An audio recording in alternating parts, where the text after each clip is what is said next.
हृदय में जिनके कृष्ण नाम बसा है, कृपा से जिनकी प्रेम धाम बसा है, चरणों में जिनके परमानंद मुकेशानंद महाराज मुकेशानंद। अगर इश्क है तो घर पर बैठकर याद करोगे तो भी आ जाएंगे, अगर इश्क नहीं तो यहां पर भी रोज प्रतिदिन दंडवत प्रणाम करोगे, ज्योति में घी डालोगे, तरह तरह के प्रसाद लेकर आओगे, फिर भी नहीं कुछ बनने वाला। बनना कैसे है? जब तक उससे इश्क नहीं होता। और इश्क कैसे होगा? जब उस पर विश्वास होगा। प्रेम और विश्वास। विश्वास कैसा है? साइया मैं तेरी पतंग हवा विच उड़दी जावांगी, बाबा डोर हथों छड्डी ना मैं कट्टी जावांगी। सुना ना सबने? तो लेकिन आजकल हो क्या रहा है? पतंग उड़ाई, डोर दे दी अपने गुरुजी के हाथ में, गुरुजी मेरी डोर आपके हाथ, पीछे से पकड़ के रखते हैं कहीं गुरु छोड़ ना दे। पीछे चरखड़ी नहीं छोड़ते, अगर गुरु ने छोड़ दी तो कट जाएगी।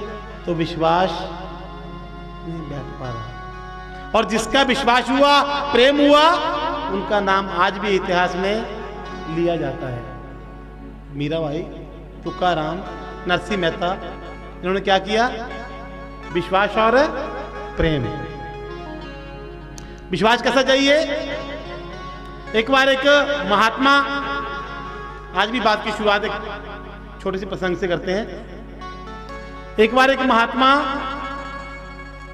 अपने कुछ शिष्यों के साथ एक नाव में, एक नौका में, एक समुद्र में जा रहे हैं।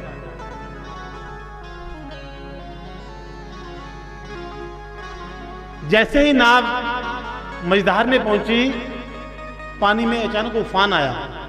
ऐसा उफान आया कि नाव इधर उधर डोलने लगी।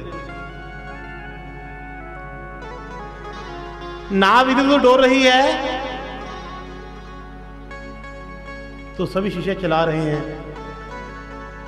जोर जोर से चला रहे हैं, बचाओ बचाओ बचाओ। जितने भी शिष्य गुरुजी के सब चिल्ला रहे हैं, लेकिन गुरुजी एक साइड से आराम से बैठे हुए हैं। महात्मा आराम से बैठे हुए हैं उसी नौका में, उसी नाव में।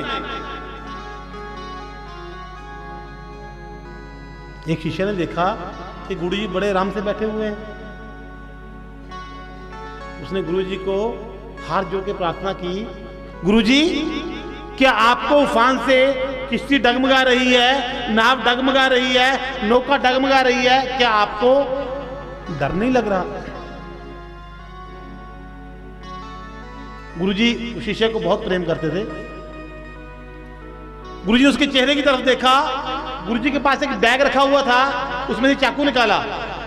एक चाकू, शायद कोई सब्जी वगैरह काटने के लिए लिया होगा, निकाला तो उसकी तरफ किया, उसी शिष्य की तरफ चाकू किया और कहने लगे अब मैं तुझे मारने वाला हूं, बच ले।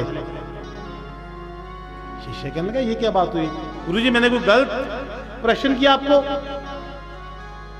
कहता ये बता, अब तुझे मैं मारने वाला हूं, तुझे मेरे से डर लग रहा है? कहता नहीं गुरुजी, मुझे पता आप मुझे मार ही नहीं सकते, क्योंकि आप तो हमारे हो, हम आपके हैं, आप हमारे हो, आप तो मुझे मार ही नहीं सकते। गुरुजी कहने लगे इसीलिए मुझे भय नहीं हो रहा, मुझे डर नहीं लग रहा, क्योंकि मुझे पता है जिसने बिहारी जी ने, उस परमात्मा ने जो पानी में उफान लेके आया है वो मेरा है, मैं उसका हूं, वो मुझे कभी भी नुकसान नहीं पहुंचा सकता। तो विश्वास कैसा चाहिए? ऐसा विश्वास चाहिए कि मझधार में अगर नैया डोल रही है, अगर विश्वास हो तो वो बचाने आएगा। क्यों बचाने आएगा? जरा याद करो, बच्चा जब मां के गर्भ से पैदा होता है, कुछ पल का है, उसे कुछ भी खाने पीने को नहीं दे सकते, ना तो हम उसे जल भी नहीं पिला सकते, 2 बूंद पानी भी जब बच्चा पैदा होता तो उसको नहीं पिलाया जाता, कुछ भी खाने पीने को उसको नहीं दे सकते। तो जिसने 2 पल के बच्चे के लिए इंतजाम किया, क्या इंतजाम किया? जब बच्चे का जन्म होगा मां के सतन में दूध तभी आएगा, उससे पहले या बाद में नहीं आने वाला। जब बच्चे का जन्म होगा तो मां के सतन में दूध खुद ब खुद आ जाएगा। जो 2 पल के बच्चे का, 1 दिन के बच्चे का ध्यान रखता है, वो अपना ध्यान नहीं रखेगा, अपना भी ध्यान नहीं रखेगा। लेकिन हम लोग क्या हैं?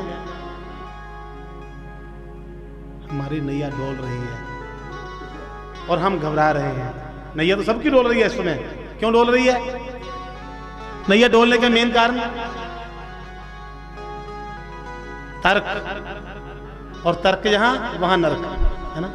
यहां तर्क है वहां तो नर्क है ना, और यहां समर्पण है वहां क्या है?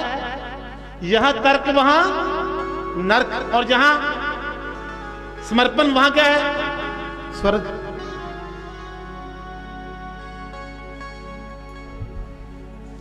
अब घर में क्या है? तर्क है ना।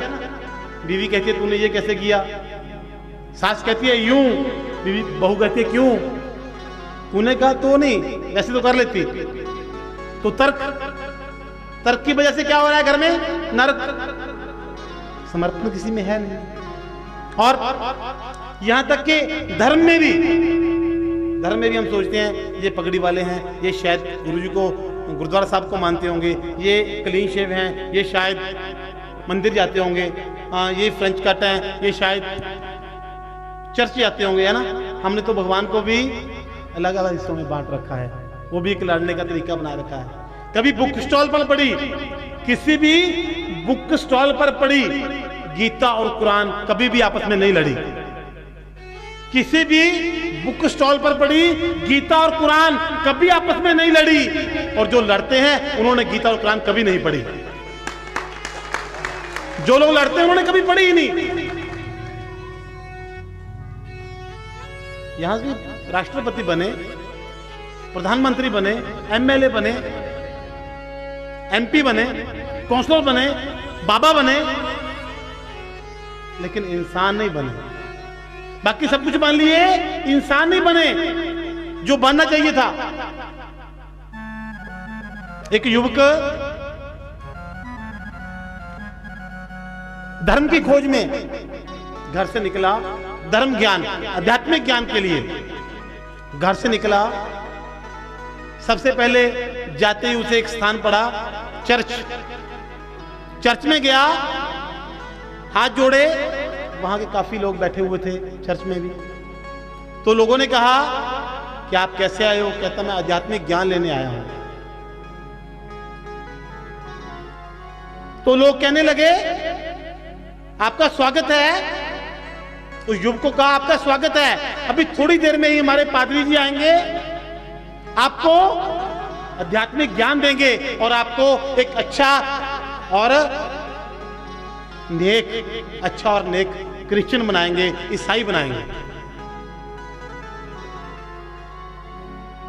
वो इंसान कुछ देर वहां पर बैठा, पादरी की स्पीच सुनी, उसके बाद वहां से निकला। फिर कहां गया? आगे एक मस्जिद मिली, मस्जिद में गया।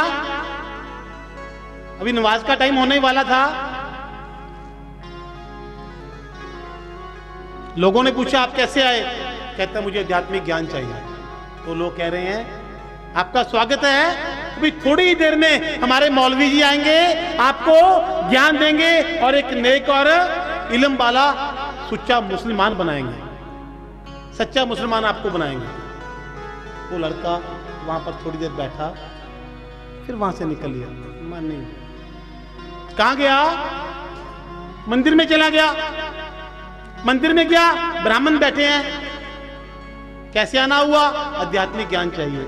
बैठो बैठो, थोड़ी देर, मैं अभी आपको आध्यात्मिक ज्ञान दूंगा और एक सच्चा और सुच्चा हिंदू बनाऊंगा। नहीं मन माना। ऐसे गुरुद्वारा साहब गया, ऐसे ही जैन धर्म में गया, सभी धर्मों में गया। चलता चलता कहां पहुंचा? हमारे गुरुजी के आश्रम में। हमारे गुरुजी के आश्रम में पहुंचा। वहां पर सेवादारों ने पूछा कैसे आना हुआ। कहते मुझे आध्यात्मिक ज्ञान चाहिए। कहते आपका स्वागत है, बैठो, गुरुजी आएंगे, आपको आध्यात्मिक ज्ञान देंगे और आपको आध्यात्मिक ज्ञान देने के बाद एक सच्चा और एक अच्छा और एक नेक इंसान बनाएंगे। एक सच्चा, अच्छा और नेक इंसान बनाएंगे। हमने सब कुछ मान लिए, एक इंसान बनना भूल गए। तो आज भी वो हमारे गुरुजी के आश्रम में बैठा हुआ है, वहां से गया ही नहीं अभी तक। क्यों? क्योंकि उसे इंसानियत चाहिए। हम लोग तो बटे हैं किस भाग में? मैं हिंदू, मैं मुस्लिम, मैं सिख, मैं ईसाई हो गए। मैं कब कहता नहीं हूं, वाकई सिख हो, वाकई हिंदू हो, लेकिन उससे पहले हम क्या हैं? एक तो इंसान, दूसरा हिंदुस्तानी। हम इंसान हैं और हिंदुस्तानी है। ये बाद में कहेंगे कि गर्व से कहो हम इस जाति के हैं, हम कहेंगे गर्व से कहो हम हिंदुस्तानी हैं, क्योंकि हमने उस धरती पर जन्म लिया है जहां पर भगवान श्री राम, श्री कृष्ण, हमारे 10 गुरु इस धरती पर हुए। हमसे बड़ा भाग्यशाली कौन होगा? आज भी लोग कुछ तो मजबूरी में, कुछ शौक में देश छोड़कर जा रहे हैं, कुछ पैसा कमाने के लिए। कुछ लड़कों को आजकल एक भूत सवार हो गया कि चलो फॉरेन जाना है। लेकिन जो वैदिक संस्कृति हमें हिंदुस्तान में मिलेगी, कहीं नहीं मिलने वाली। बस करना क्या है? अपनी सोच को पॉजिटिव करना है। गम में भी खुशी ढूंढनी है, गाना है, मुस्कुराना है, गाओ, मुस्कुराओ, इतना मुस्कुराओ, इतना मुस्कुराओ, इतना मुस्कुराओ कि किसी को पता ना चले। इतना मुस्कुराओ किसी को पता ना चले। क्या ना पता चले? क्या आप शादीशुदा हो? और क्या? किसी को नहीं पता चलेगा। मुस्कुराते रहोगे ना तो किसी को नहीं पता चलेगा कि आप शादीशुदा हो, क्योंकि 4 काम बहुत कठिन है ना। 4 काम बहुत कठिन है। एक तो हाथी को धक्का लगाना बहुत कठिन काम है। हाथी को धक्का लगाना कितना कठिन काम है। दूसरा, मच्छर की मालिश करना बहुत कठिन काम है। तीसरा, चींटी को गुदगुदी करना। चौथा, शादी के बाद मुस्कुराना। ये तीनों कठिन काम है। लड़की की विदाई हो रही थी, लड़की की विदाई हो रही थी, लड़का मुस्कुरा रहा था, लड़की रो रही थी। लड़की की विदाई हो रही थी, लड़का मुस्कुरा रहा था, लड़की रो रही थी। एक आखिरी बार रो रही थी, एक आखिरी बार मुस्कुरा रहा था। इसके बाद सारी उम्र रोना ही है। ये बात नहीं कि शादी के बाद लोग मुस्कुराते नहीं। बस शादी क्या है? शादी 2 बिजली की तार है। 2 बिजली की तार, सही लगे तो रोशनी रोशनी, गलत लगे तो पटाखे पटाखे। 2 तार है बिजली की, सही जुड़ गई तो, अगर तार से तार सही लगी तो क्या होगा? प्रकाश ही प्रकाश। और अगर गलत लगी तो क्या होगा? बोलो क्या होगा? क्या हो रहा है? अब क्या हो रहा है? पटाखे हो रहे हैं जा, प्रकाश हो रहा है। क्या हो रहा है? सत्संग में आके तो क्या होता है? पटाखे भी प्रकाश में बदल जाते हैं। क्योंकि लड़के ने लड़की से कहा, पति ने पत्नी से कहा, पति ने पत्नी से कहा कि तू चंद्रमुखी, मैं सूरजमुखी। पति ने पत्नी से कहा, तू चंद्रमुखी, मैं सूरजमुखी, तू मुझसे दुखी, मैं।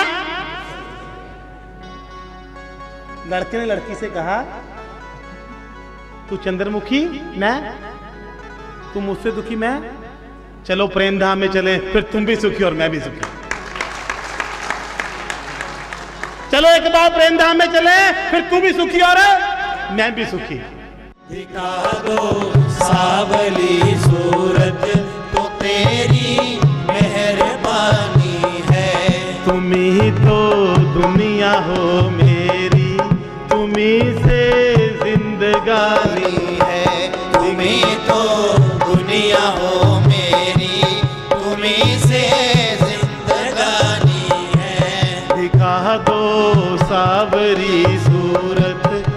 तेरी मेहरबानी है। दिखा दो सावली सूरत, तो तेरी मेहरबानी है।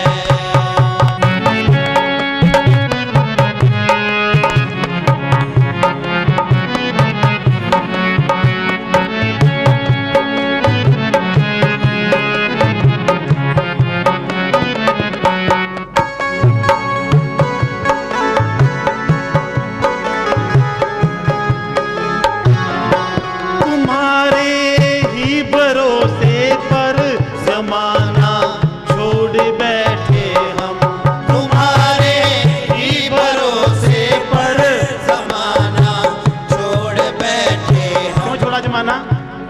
क्यों छोड़ा जमाना? क्योंकि दौलत छोड़ी, खजाना छोड़ दिया। दौलत छोड़ी, खजाना छोड़ दिया। तेरे इश्क में मोहन हमने घराना छोड़ दिया। जब से लिखा है घर के दरवाजे पे हरे कृष्णा, तो घर में मुसीबतों ने आना छोड़ दिया। तो घर में मुसीबतों में आना छोड़ दिया। एक बार उसका दिल से नाम लेके कहते, क्या कहना है? तुम्हारे ही भरोसे पर जमाना छोड़ बैठे हम, तुम्हारे ही भरोसे पर जमाना छोड़ बैठे हम। तुम्हें अपना बनाना है, तुम्हें अपना बनाना है, यही बस मन में ठानी है।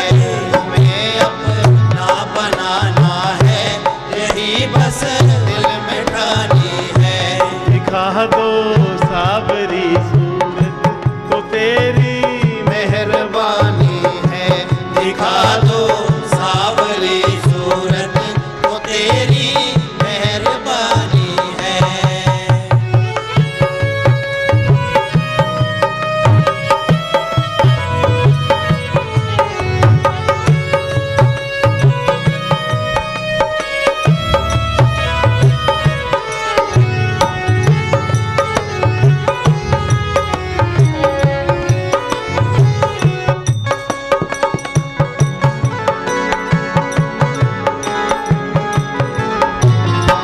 बड़ी मजेदार में नैया भैया कोई नहीं मेरा।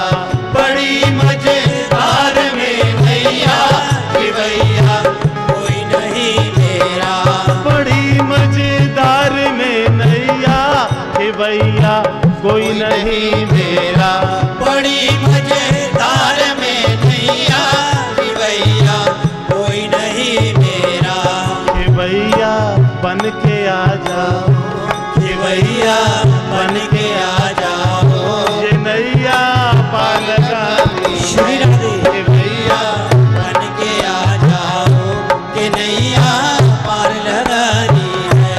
दिखा दो सावरी सूरत, तो तेरी मेहरबानी है। दिखा दो सावली सूरत, तो तेरी मेहरबानी है।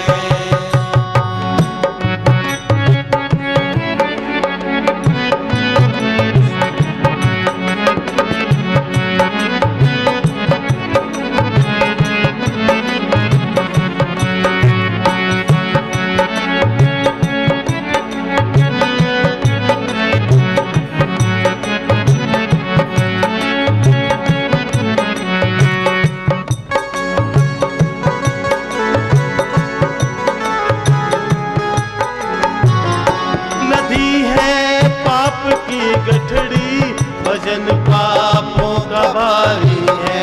नदी है पाप की गठड़ी, वजन पापों का भारी है। नदी है पाप की गठड़ी, वजन पापों का भारी है। नदी है पाप की गठड़ी, वजन पापों का भारी है।